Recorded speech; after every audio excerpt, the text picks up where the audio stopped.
This is a Midwest Minute with Matt. Simple concussion conversations that just make sense. Before we get started, just a quick note. This podcast is for educational and informational purposes only. It is not medical advice and does not replace evaluation or treatment from a qualified healthcare provider. Listening to this podcast does not establish a provider-patient relationship. Every brain injury is unique, and what we discuss may not directly apply to your situation. If you're experiencing symptoms or have concerns, please seek care from a licensed medical professional. If this is an emergency, call 911 or your local emergency services immediately. Hello and welcome to another episode of a Midwest Minute with Matt, simple concussion conversations that just make sense. I am your host, Matt Campbell, and today we have episode number 11 titled, Why Am I Afraid to Do Things Again? One of the strangest parts of a concussion recovery journey is this.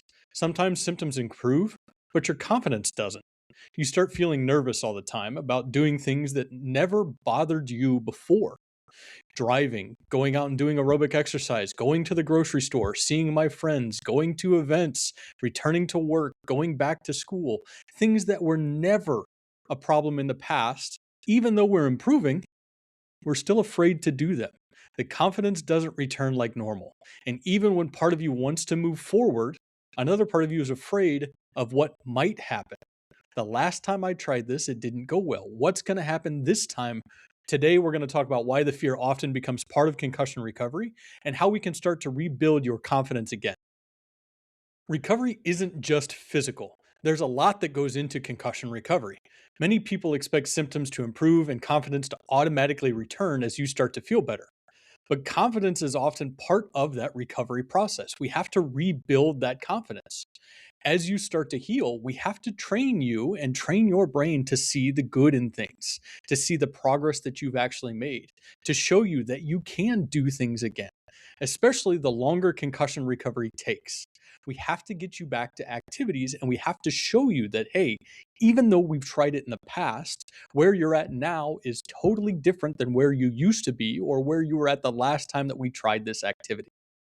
We need to retrain confidence just like we retrain the brain to fire in a normal fashion. We have to show your brain and your body and the mental health side of things that, hey, it's okay to do these things again. We slowly start to reintroduce you into these activities to prove to you and to prove to your brain that you are able to do these things again. But it's common for that fear to develop during concussion recovery. Your brain starts connecting certain activities with symptom spikes, discomfort, uncertainty, setbacks. Your brain goes, hey, the last time you tried this, it didn't go well. Why would I try that again? And we start to develop fear, avoidance of certain activities. It is a 100% natural part of life. If we do something that doesn't make us feel good, why would I ever want to do it again? The brain injury recovery is not just about the physical symptoms getting better. There's a lot of fear that we have to navigate through. And a lot of navigating through that fear comes with guessing and checking. We understand that symptoms are lower and we're able to go through and do things longer in our day without getting symptoms. But what are you going to feel like when you go back to going to work? What are you going to feel like when you go back to going and driving? The fear of the unknown is very, very real during concussion recovery. And the easy answer is, in my perspective, I have no idea how you're going to feel. But that's the whole purpose of concussion recovery is we give you these things to help work on the symptom connection. We give you these things to retrain your brain to fire the way that we want to. And then we give you techniques to help reduce symptoms. So when you're going back to that activity, you have all of the tools in the toolbox to navigate through that if symptoms should come up. But the real way to know whether or not you're going to handle the new activity that we're trying to put you in is to go through it. That's really the only way that we know how you're going to respond is we put you into a situation, we give you guidelines, we give you guide rails, and we give you things to help you if symptoms should increase. But the only way to truly know if you're going to get better or you're going to handle this new activity is for you to do it. And then we monitor what happens while you're in it. We monitor how you're feeling afterwards. Over time, your brain associating these activities with negativity or with setbacks will create hesitation. We have to break that hesitation. We have to break that fear avoidance. activities will often feel good in the short term, right? When we start looking at as you're going through your concussion recovery, avoiding activities will feel good in the short term. Not going out, not doing things doesn't increase symptoms. That's why we don't like to go out and do stuff. That's why we go into that dark room and we cocoon, because when I'm in here, I don't get symptom spikes. I can plan for control. I can plan for a dark room. I can plan for calm and quiet, but that's not reality. The brain likes it for a short time, but long term, it reinforces the fear. That going out and getting out of a dark room is one of the most challenging parts of concussion recovery, especially if you've tried to come out without much guidance and it didn't go well. Avoiding activities and not stimulating the brain the way that it needs feels good because we can do it. When I talk with patients, one of the things that I talk about is your brain is going slow trying to figure things out. It's trying to reconnect neurons and rebuild neurons. We're asking a Olympic caliber athlete that's used to running a marathon to run a marathon again. The problem is when the brain is injured, you are no longer that Olympic caliber athlete trying to run a marathon. Your brain is trying to build new neural connections. It's like trying to get a toddler to go out and run a marathon. It's not realistic. It's not going to happen very easily.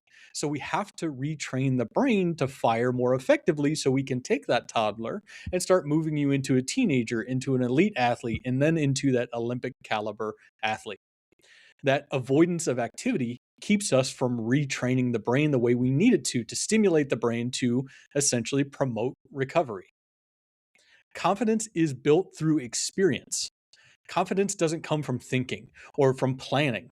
Confidence comes from doing activities, small exposures, small wins, small successes built over time, repeated consistently.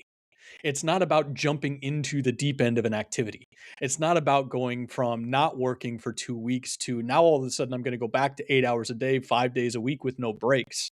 It's about taking the activity that we're afraid of, taking the activity that hasn't gone well, taking the activity that we're avoiding, breaking it down into small but manageable pieces, wading into the water versus cannonballing into the deep end. We have to show the brain that it can handle the small steps. The more small things that you can do easily, the faster concussion recovery goes and the more functional you become. It's the small, consistent steps that win during concussion recovery. If you're going from not doing anything to all of a sudden going back and doing everything at the same time, it's hard to build that consistency. The small exposure is the key. Going in and cannonballing off of the deep end will delay concussion recovery because you'll cannonball in and the brain goes, I'm not ready to swim in the deep end yet. And it's going to force you to come back out of the deep end. The goal isn't to eliminate fear. The goal is learning what the fear means and that you can handle the activities over time. Concussion recovery is part of learning that even when the fear shows up, that you can still handle concussion recovery. It's about learning what activities. It's not about avoiding activities or about not trusting your brain. It's about learning that I can do this. It's about taking the fear, understanding what it means and why it's there, and reassuring yourself and reassuring your brain that you can handle the activities. Recovery isn't about becoming fearless. It's about becoming confident, and we can rebuild confidence over time. Despite the fear happening, if you've been afraid to return to certain activities, you're not weak, you're not broken, and I can promise you that you're not alone. I've worked with a lot of people and talked with a lot of people navigating through their own brain injury recovery.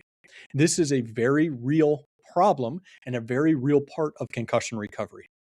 Most people will go through the fear of returning to activities even if they start to feel better, because we have no idea what the unknown truly represents. And it's something that we can train with small, consistent progress, small, consistent exposure, and small, consistent wins built over time. If this episode helps something click, share it with somebody who needs it. And if you're looking for guidance and support during your own concussion recovery journey, learn more at mwconcussion.com. If you've been enjoying the podcast, leave a like and review on any of the major podcast platforms. And lastly, if you would like to be a guest on the podcast, please reach out via DM, shoot me an email, send me a message on all of our social media platforms at MW Concussion.